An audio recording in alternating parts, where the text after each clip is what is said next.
This is Sleeping in Trees, the audiobook, Chapter 38, Mom Throws a Party.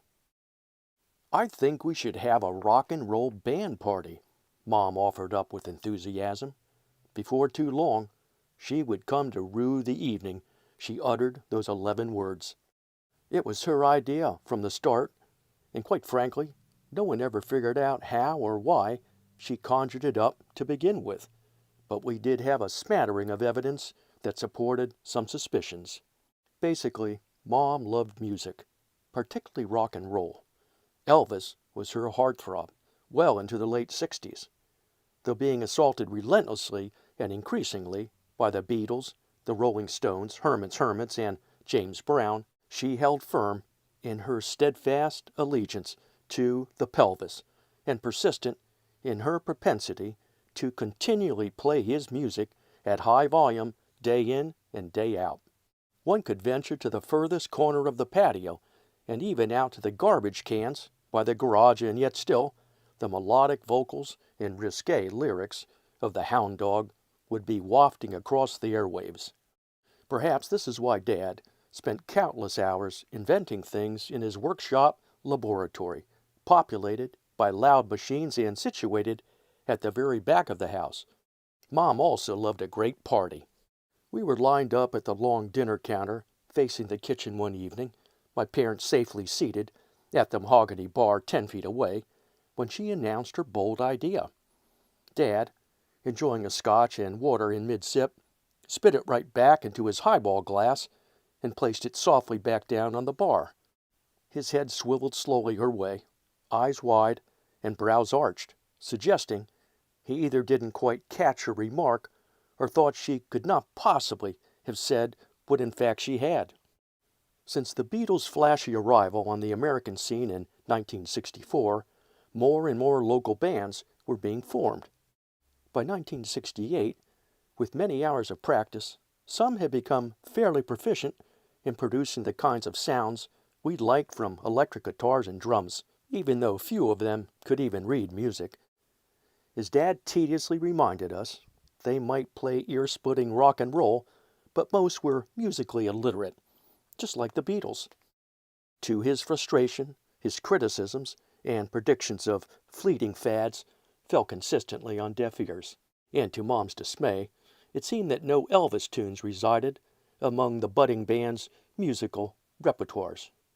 A good friend of hers, who lived a few blocks away in an adjacent neighborhood, had a son named Johnny, who was the drummer in just such a local band.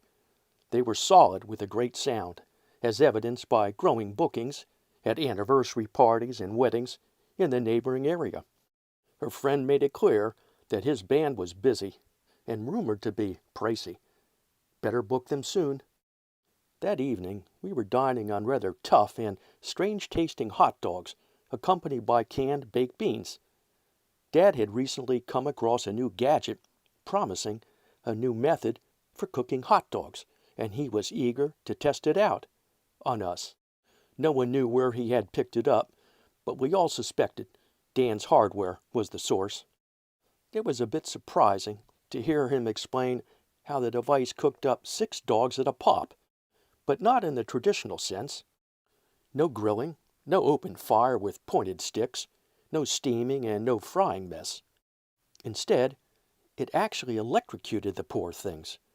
Through the application of age-old technology invented by Thomas Edison, pure, clean volts of electrical power blasting through the dogs were all that was required to convert a cold, raw tube stuffed with beef or pork parts into a steamy, tasty delight, all in as much time as it took to prep a few buns. Or so this is what it said on the box it came in.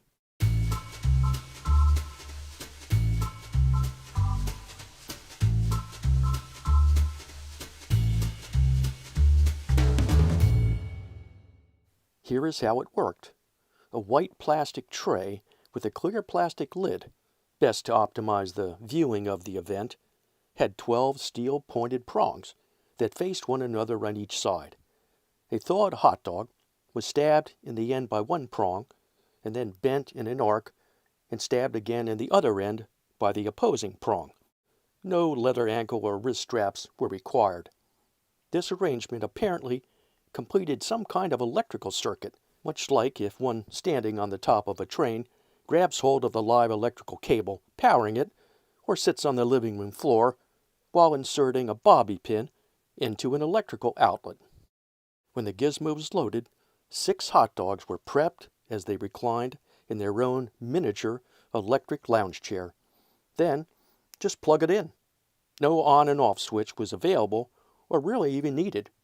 A low humming would soon begin, and within seconds, the dogs would start to bend and writhe in steam under an intense electrical assault, and finally bubble and split as a couple of 100 volts produced shocking heat, cooking the dogs fully in about 60 seconds. From the inside out. It was entertaining, but, I admit, also somewhat disturbing to load it up, plug it in, and watch the device perform its grim duty. Unfortunately, the results were less than appetizing. The dogs were inedible. They came out very tough and impossibly chewy, with the flavor best described as something akin to how an electrical fire smells, not unlike burning plastic. The hot dog ends took the brunt of the electrical charge, exiting the process with the consistency of warm beef jerky. Bite into a dog nestled in a steamed bun, and it usually came right out in one piece, dangling from clenched teeth, empty bun in hand.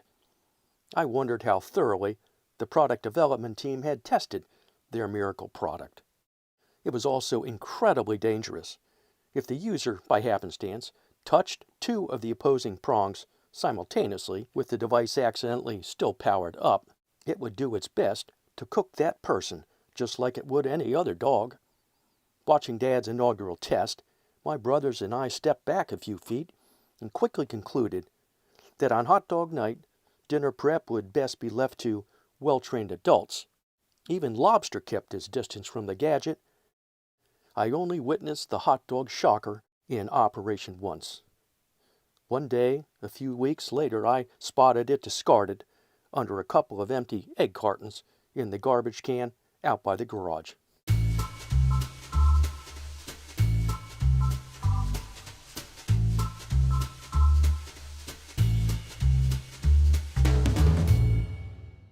Mom's bright idea that evening about a band party caught us all completely off guard, but we still responded with equal enthusiasm. What a great idea, we agreed in unison. I looked to my right up the counter for confirmation from my brothers. Frowns suggested we were not really sure she was serious. Dad guzzled his cocktail, swiveled off his stool, and circled around the bar for another. She was quite clear at the outset. There would be rules applied, certain standards to be met, or there would simply be no party at all. Structure was added as the plan continued to unfold. It would be a private affair, assured by an invitation-only protocol, with RSVPs strictly enforced. Each of us would be limited to 20 guests, max, no exceptions. It was imperative that the group be manageable. She would have no mob scene, with hundreds of unknown teenagers overrunning the place. To further ensure an orderly event, Mom pointed out that she would book a security firm to maintain control in the event it was needed. Also, to avoid having 60 teens parading in and out through the front door and living room, she thought it best to direct them instead around the side yard and have them enter through the screen door at the end of the pool in the far backyard. The security team would be posted there to verify the partygoers against the official guest list. My mom clearly seemed to have all the bases covered. A few weeks later, we all headed off to school. 3 packs of 20 yellow invites, secured in the plastic zipper pouches inside our 3-ring binders, the names of our select list handwritten on each. During the day, I discreetly passed them to the favored few, mentioning there would be a rock band for entertainment. I received lots of smiles in return and a few eyebrows raised in surprise. Not a single person on our guest list declined our invitation. Mom's rock and roll band party promised to be a fully attended affair. I became somewhat unsettled in the weeks leading up to the grand event when I noticed my invitations seemed to be showing up in the hands of many more than the 20 select guests on the official list. Shockingly, one day in the cafeteria, I watched with extreme discomfort as one of my yellow invites traveled back and forth along virtually every table in the room. Several hundred kids looked it over, and a few glanced my way as I did my best to work through a dry hamburger, canned peaches, and a small carton of chocolate milk. That night, I mentioned what I had observed of Lobster. He shook his head and suggested that he was well aware of the swelling interest in our rock and roll shindig, and that Mom might just be in for an event well outside the boundaries of her detailed party plan.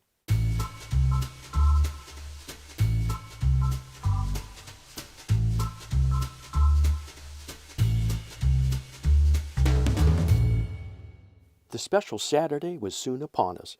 Mom scurried about in a wild frenzy with last-minute details. Where to place the bowls of Fritos, Wise potato chips, jumbo tin cans of Charles Chips pretzels, the large coolers of soft drinks, and stacks of towels if anyone wanted to swim in the brightly lit pool. There would be the ping-pong table, and billiards, of course. She thought better of hanging the dartboard. Mom was making her best effort to promote activity on the patio. She pointed out with authority that it would be best to try and keep the revelers outside of the house proper and contained in an area paved with brick and furnished with aluminum and plastic furniture. Carpets and fabric could present special risks. Once a bunch of teenagers got warmed up and began to dance and engage in whatever other types of behaviors teenagers, incited by a live rock band, might conjure up. The security would be on the scene right nearby. She was doing her best to cover all angles. Over dinner, the night before the big bash, Mom detailed the final preparations. The band would be situated at the bottom of the stairs that led to their bedroom suite. It faced the central part of the house, with the patio and pool off to the left. There was a large, raised landing there, which would make an ideal stage. She would open all the sliding glass doors to the patio so the guests could move around more freely and listen to the music while they danced and played games out by the pool. She informed Dad that, unfortunately, this meant he'd probably have to turn off the air conditioning completely, since it would be impossible to keep the house cool. His grimace was tempered by the cost savings he quickly calculated by a very large central air conditioner at rest, an unheard of occurrence during a South Florida summer evening. He was determined to muddle through.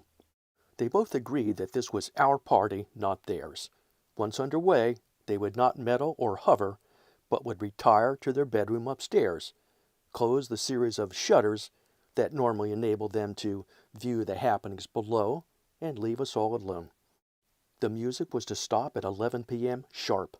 The band had been informed.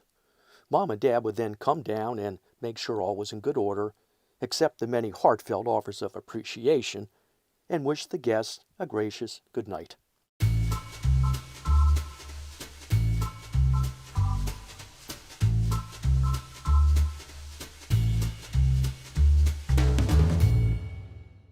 It was 4 p.m., and the party was set to begin in but a couple of hours. As Dork, Dinkle, Monkey, and I milled about on our bikes in the driveway, we tried to estimate when the guests would start to arrive. Fashionably late? On time? Very late? Or perhaps not at all? We wagered that not at all was unlikely. Just then, Jungle struggled across my front yard on foot. I was taken aback. He was as well put together as I had ever seen him. A stunning display. Even combed his hair. He did smell like he'd gone a bit heavy on the British Sterling cologne.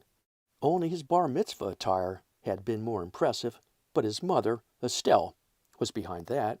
The crew was impressed and immediately began to badger him, putting forth that he was obviously on the hunt for some cutie to dance with, or maybe more. He grinned but dismissed us quickly, pointing out that, as he headed over, he had noticed a large group of kids in parked cars massing up at the end of the street. They were all just hanging around. He proffered that maybe they were waiting for the party to begin. I looked at Tinkle. Dork looked at Monkey. Jungle looked at me. We all looked up the street. In a few seconds, Dork was on his Stingray, racing away to assess the situation. In a couple of minutes, he blew right past us as he raced to the other end of the street. In a few more moments, he was back, chest heaving and looking a bit concerned. Apparently, at both ends of Vista Lane, large groups of teenagers were congregating. Not 20 or 30 or even 100. Many more. And lots of cars, too. It was still 2 hours before the band would really light things up. I had a bad feeling. We continued to mill about in the driveway. At about 5 p.m., Lobster strolled out through the front door and asked us what was going on. We pointed out that there were definitely growing crowds of kids and cars at both ends of Vista Lane. He stood thoughtfully for a moment or two and then pointed out with confidence that all evidence suggested this was going to be one hell of a rock and roll bash. He hoped Mom and the neighbors were ready.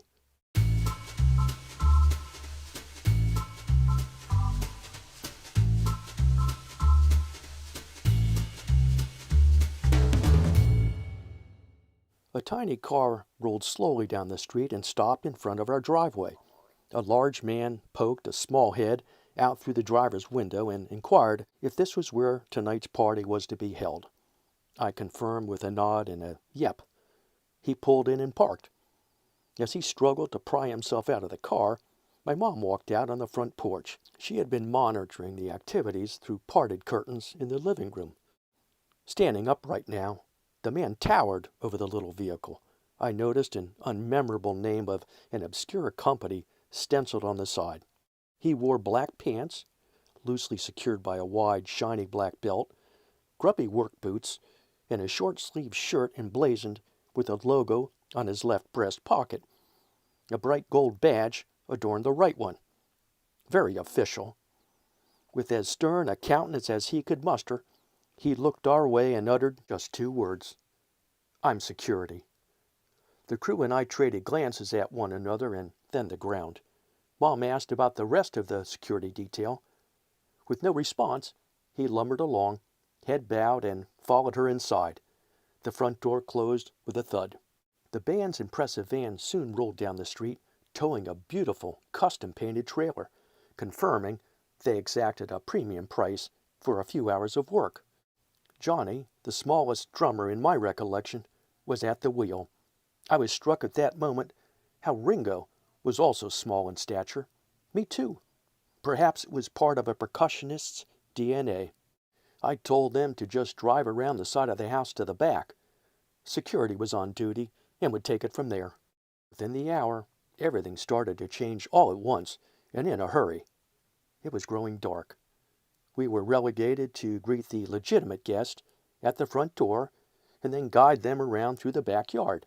Never anticipating such an event, Dad had neglected to ever install any lighting at the side or rear of the house. It was dark out there and was also bordered by the chain-link fence enclosed side yard that secured our neighbor's vicious German Shepherd. I hoped he was tucked in for the night.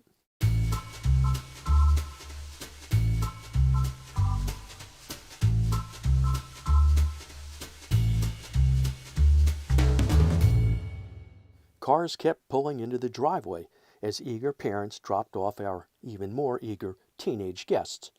Some clutched the little yellow invitations in their hands and offered them up like concert tickets.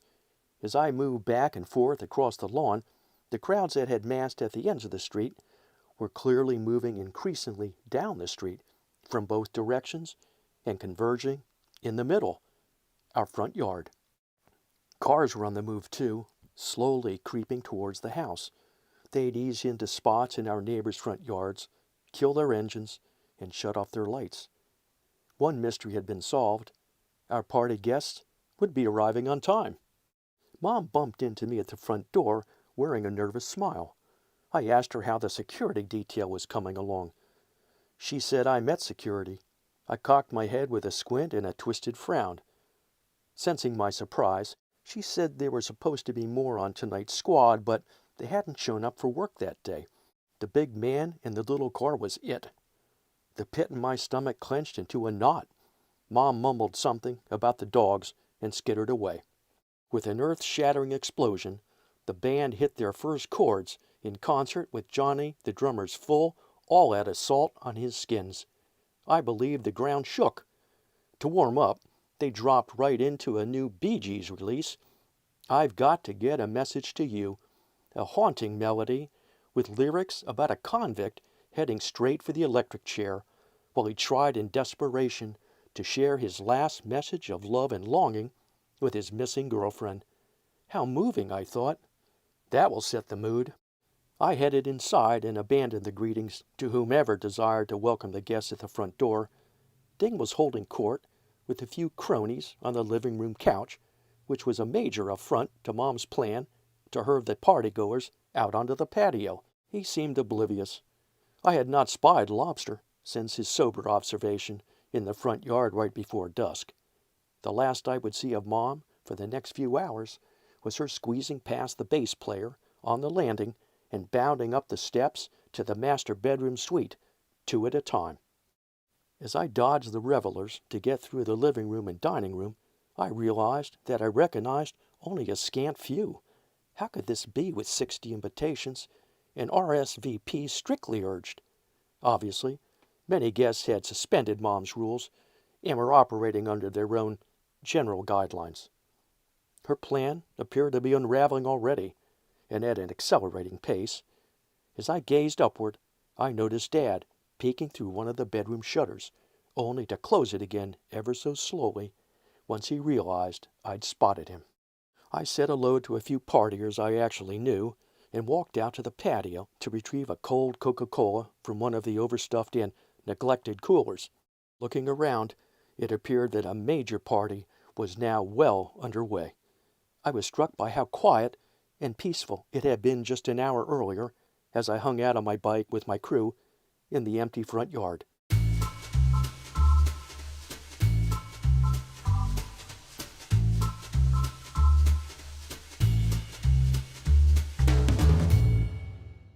Over by the main patio entrance, only lit by the reflective light of the pool, I was shocked to see that security was getting into the swing of things right along with everyone else. This could not be good. He had his arms around 2 young girls, his round belly jutting forth, doing its best to pop a couple of straining buttons. All 3 were cajoling, beers in hand, as a long line of teenagers strolled right past them and onto the patio. Most carried open cans or bottles and lit cigarettes.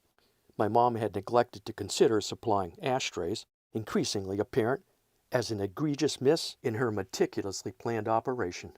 The German shepherd next door had indeed been awakened and erupted in a frenzy, displaying full attack mode as he raced back and forth along the fence, threatening to leap right over at any moment.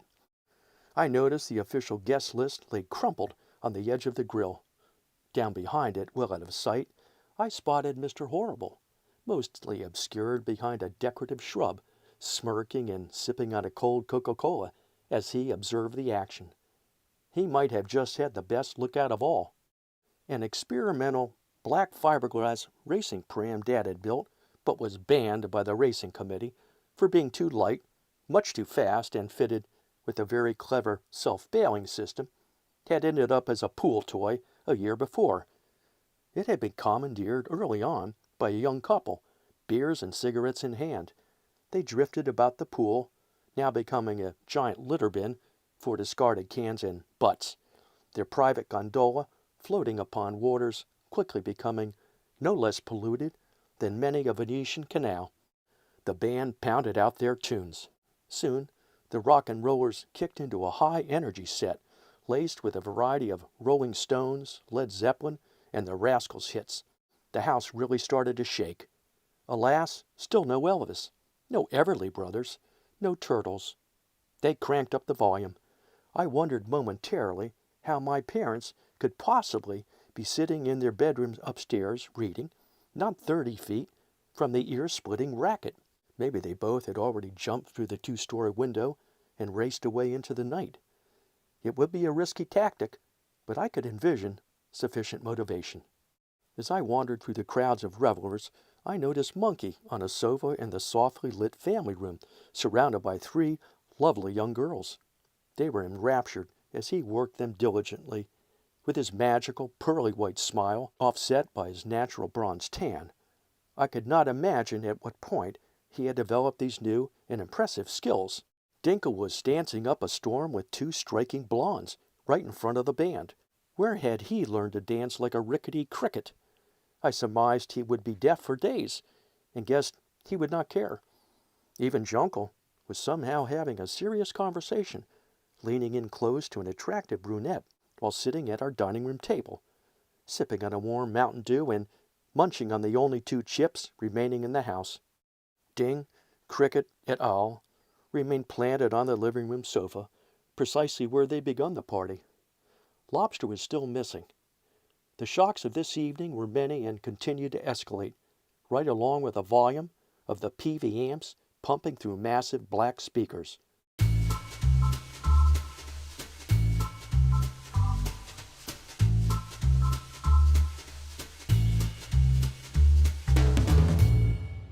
With the party never really on the patio, I wondered about what might be going on in the bedrooms. I walked hurriedly through my hallway and into my own, only to find four young strangers rifling through my drawers. One glance at the host, me, and they streaked out of the room. Weeks later, I noticed my prized switchblade was missing from my nightstand. The pain of the loss was tempered when I considered the thief would likely find more utility in the device than I. Finally, the band took their second break. Right on cue, Mom burst out through the French doors of the master suite and grasped the railing with both hands to inspect the scene below. She was staggered.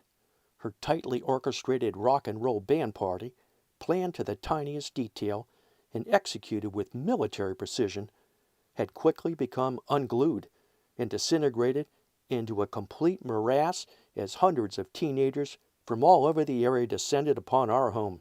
It was a chaotic, writhing mass of youthful inhumanity, completely lacking in even the most basic sense of taste or manners, on the cusp of bedlam. Beer was the beverage of choice, not Coca-Cola, Mountain Dew, or High C. The snacks had long ago been obliterated by the roving mob, lasting merely minutes, leaving no food at all except a scattering of chips and pretzels, dotting the dining room carpet and patio brick. Small and soggy clusters floated in the pool. It seemed to me that everyone was smoking, and with nary an ashtray in sight, the carpet and upholstery were taking the brunt. Cigarette butts had been stomped and ground out all over the place. Mom gripped the banister aghast. As she looked desperately for security, she caught the sight of his back as he staggered through the screen door and fell on his face in the dark backyard. The band returned from their break, they themselves fortified anew with beer and cigarettes, and launched into the last set with their signature Bee Gees song about a slow, wretched trip to the electric chair. The dancing, or attempts to dance, had disintegrated into little more than zombies, groping one another as they careened around between the pool table and the landing that hosted the band, or staggered precariously near the edge of the pool. To my surprise, not a single guest had fallen in. Just as the lead singer belted out the last line of the heartbreaking Bee Gees hit, the whole front yard seemed to light up with flashing lights. The neighbors, or perhaps my parents, had had enough. The Miami-Dade police had arrived in force, but to end the massive rock and roll melee with a few local police would be somehow lacking. Anticlimactic, if you will. There must be more, and, tellingly, it was provided by Butler and Mom.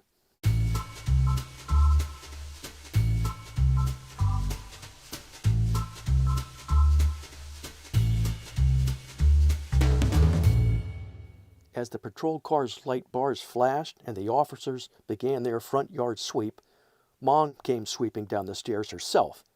She had seen enough. A proper band party with a modest and respectful group of youngsters had been turned into a drunken bash by an army of disrespectful miscreants who obviously couldn't tell a salad fork from a table fork and thought deportment was what happened to foreigners who misbehaved. She stormed across the landing, Leaping right over the bass guitarist's outstretched leg, shot in a stylish black beetle boot.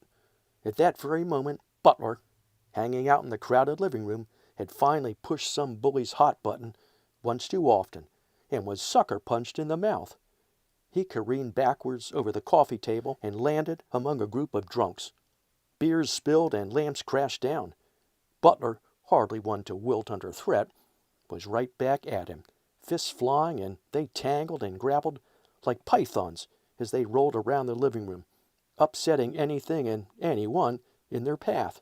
Ding and Cricket quickly vacated the area, their entourage close on their heels. It was quite clear Butler was gaining the upper hand. He was a formidable opponent when attacked, and had the bully in a classic headlock. He was also on top. Then Mom showed up. With strength beyond her slight frame and feather weight, she latched onto their necks, one in each hand, lifted them straight into the air, and flung them both right out the front door. They raced across the porch and away into the night, dodging a couple of surprised officers en route. With that, Mom bellowed in the most guttural, forceful, and quite unnatural voice I had ever heard. "This party is fini. Over." As she stormed around the house, looking for the next nearest target, chaos arrived in full force. Hundreds stumbled in every imaginable direction, seeking out any possible exit to escape her rage. The band instantly went as silent as they had been loud, and rapidly began to pack up their gear the fastest they likely ever had before, or ever would again. The lights went on. The front yard was a mob scene as the interlopers did their best to flee, blinded by the flashing lights atop the police cruisers. Cars burned out across front lawns, taking sprinklers, and a mailbox or two right along with them, and raced down the street as a handful of officers attempted to figure out who was who and which way they were headed in the dark front yard. By midnight, the last parent picked up the last invited guest and drove slowly away up the quiet street. The officers had made their rounds, conducted their debriefings, and headed off to file their reports.